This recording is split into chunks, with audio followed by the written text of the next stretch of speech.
ఎందుకండి వేసుకున్నది ఒక స్పూనుడు అది వేసేసుకోవాలి. పచ్చి కొబ్బరి ఉండి వేసుకున్నా కూడా చాలా టేస్ట్ ఉండిద్దండి.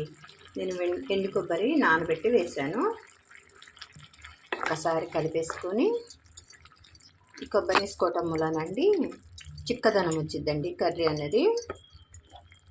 అప్పుడు అన్నంలోనికి కానీ చపాతీలోనికి కానీ మంచిగా తినడానికి వీలుగా ఉంటుంది.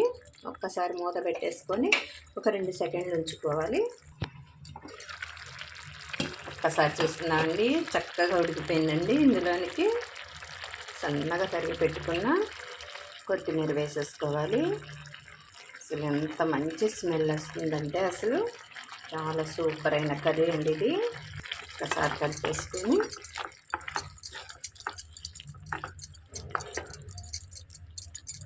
దింపేసుకోవటమేనండి. సర్వింగ్ బౌల్లో తీసేసుకుందాము. యమ్మీగా పొట్లకాయ